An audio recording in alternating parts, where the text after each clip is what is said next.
मौलाना तहसीन जिलानी साहब के बयानात सुनने के लिए तहसीन जिलानी ऑफिशियल को सब्सक्राइब करें। कब तक तुम धोखाधड़ी कर लोगे और कब तक तुम धोखाधड़ी से कमाए हुए पैसे खा लोगे? जिंदगी से ऊपर तो नहीं जी लोगे। जब मौत आएगी तभी मरोगे। 400-500 साल तो जिंदगी होगी नहीं। अगर ईमानदारी से कमाओगे तब भी खाओगे, और अगर हराम कमाई कमाओगे तब भी खाओगे।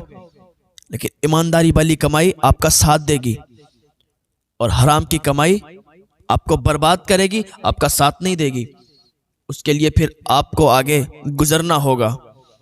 सांप, बिच्छू, अजदहे, अजाबात से आपको सामना करना पड़ेगा। आज अगर आप दूध में पानी मिलाकर लोगों को धोखा दे सकते हो, क्या अल्लाह तुम्हें देख नहीं रहा है? एक आंख है जिसको न नींद है न औंग है। ला ताखुज़ुहु सिनतुन वला नौम, जिसको औंग भी नहीं आती, जिसको नींद भी नहीं आती। आज तुम दूसरों को धोखा देकर तो जी सकते हो, लेकिन कल क्या जवाब दोगे? जब तुम्हारे रब के सामने तुम्हारी हाजिरी होगी तो क्या जवाब दोगे? आज तुम चावल में, आटा में, दाल में, तेल में, जो भी सौदा है, जो भी सामान है, आज उसमें तुम लोगों को धोखा दे सकते हो। क्या तुम अपने रब को भी धोखा दे सकते हो? और अल्लाह ताला की पकड़ बहुत सख्त है, और जब अल्लाह की पकड़ होती है तो कोई छुटा नहीं पाता। आज भी आ जाएं अल्लाह की बारगाह में, अल्लाह तुम्हें माफ़ फरमाने वाला है, माफ़ फरमा देगा। ये दूध में पानी मिलाकर बेचना, ये दाल, आटा, चावल, ये दुकानों में जो भी सामान खाने पीने का धोखाधड़ी के साथ एक दूसरे को देना, बाज आ जाएं इससे। आजकल सबसे ज़्यादा धोखाधड़ी चलती है।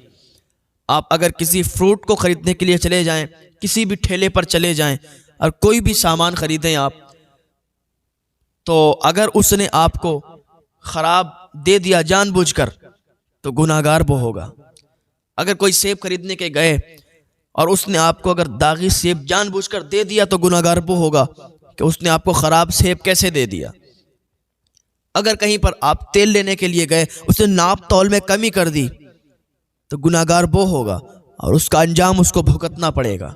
अगर आप बेसन खरीदने के लिए गए और उसने आपको आटा मिलाकर दे दिया, बेसन में मिलावट कर दी, तो अंजाम वो भुगतेगा।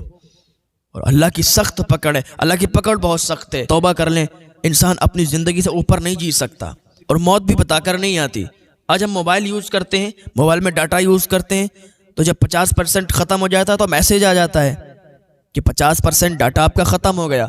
एक मैसेज आ जाता है कि अपना नेट हिसाब से चलाना। हमें मालूम चल जाता है ना हमारा डाटा ख़त्म हो चुका है, 50-90% हो चुका है। लेकिन मौत के बारे में कौन बताएगा? मौत के बारे में कोई बताता नहीं है।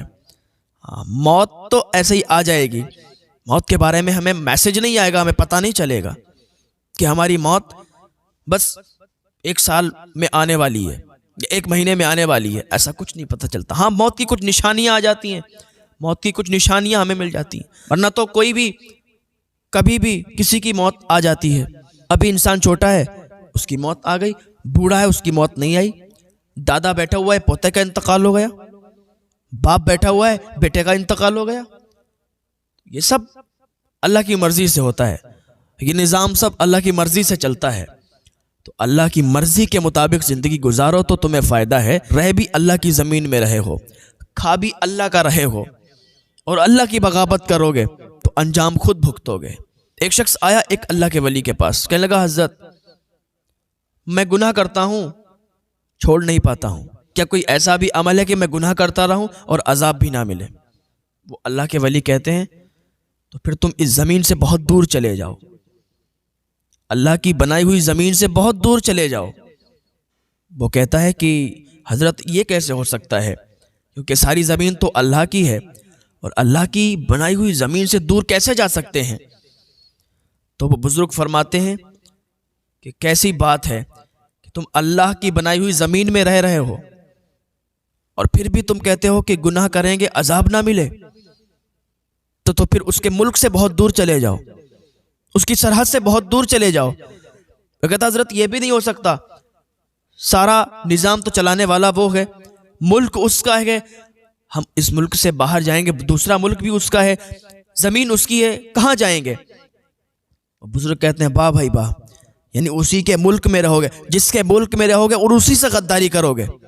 پھر وہ اللہ کے ولی کہتے ہیں کہ اس کا دیا ہوا رزق کھانا چھوڑ دو۔ وہ شخص کہتا ہے حضرت یہ بھی نہیں ہو سکتا، کیونکہ رزق تو اللہ کا ہی ہے، اللہ کا رزق ہے، کیسے چھوڑ دیں؟ وہ بزرگ کہتے ہیں کتنے ناشکرے ہو کہ جس کا دیا ہوا رزق کھاتے ہو اور اسی سے بغاوت پہ اترے ہوئے ہو، جس کی زمین پہ رہتے ہو اسی سے بغاوت پہ اترے ہوئے ہو، جس کے ملک میں رہتے ہو اسی سے بغاوت پر اترے ہوئے ہو۔ وہ بزرگ کہتے ہیں ٹھیک ہے، جب موت کا فرشتہ آئے تو کہنا مجھے نہیں جانا، میں نہیں جا رہا، میں نہیں مر رہا۔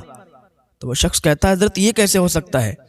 موت کا فرشتہ بتا کے نہیں آتا، موت کا فرشتہ آتا ہے، روح قبض کرتا ہے، چلا جاتا ہے، ہمارا کوئی اختیار نہیں کہ ہم اس کو روک لیں۔ وہ بزرگ کہتے ہیں واہ بھائی واہ، موت کے فرشتے پر بھی آپ کا اختیار نہیں، موت کے فرشتے کو بھی آپ روک نہیں سکتے، اپنی موت سے بھی آپ بچ نہیں سکتے، اپنی موت کو بھی نہیں روک سکتے، پھر بھی آپ کہتے ہیں کہ ہم گناہ کریں گے اور عذاب نہ ملے؟ کیسی بات کرتے ہیں آپ؟ ٹھیک ہے، جب تمہیں عذاب کے لیے فرشتے جہنم کی طرف لے جاتے ہوں گے تو جہنم کی طرف مت جانا، فرشتوں سے کہہ دینا مجھے نہیں جانا، میں نہیں جا رہا جہنم۔ وہ شخص کہتا ہے حضرت یہ کیسے میں کر سکتا ہوں؟ تو وہ بزرگ فرماتے ہیں کہ تم جہنم میں جانے سے بھی نہیں بچ سکتے، اور جہنم کے فرشتے جب تمہیں لے جائیں گے تب بھی تم ان کو منع نہیں کر سکتے، موت کو بھی روک نہیں سکتے، ٹھوکر لگ جائے گرنے سے بھی روک نہیں سکتے۔ اب بتاؤ کیا اب بھی گناہ کرنا چاہتے ہو؟ کہ اب بھی چاہتے ہو کہ گناہ کرو؟ وہ شخص کہتا ہے حضرت میں سمجھ گیا، میں اپنے گناہوں سے توبہ کرتا ہوں اللہ کی بارگاہ میں کہ آج کے بعد کبھی گناہ نہیں کروں گا، کیونکہ مجھے معلوم چل گیا ہے کہ میری موت آئے گی تو ہم موت کو نہیں روک سکتے، اور جس کی زمین میں رہتے ہیں اس سے وفاداری کرنا ہے، جس کے ملک میں رہتے ہیں اس سے وفاداری کرنا ہے، اور نیک عمل کریں گے، نیک کام کریں گے تو اللہ تعالیٰ معاف فرمانے والا ہے، وہ معاف فرما دے گا۔ وہ کہتے ہیں ٹھیک ہے، اچھی بات ہے، تم سمجھ گئے، تو آج ہمیں بھی چاہیے کہ ہم نیک عمل میں لگ جائیں، اللہ تعالیٰ معاف فرمانے والا ہے، معاف فرما دے گا۔ اللہ ہمیں ہدایت کی توفیق عطا فرمائے، اللہ گناہوں سے بچنے کی توفیق عطا فرمائے۔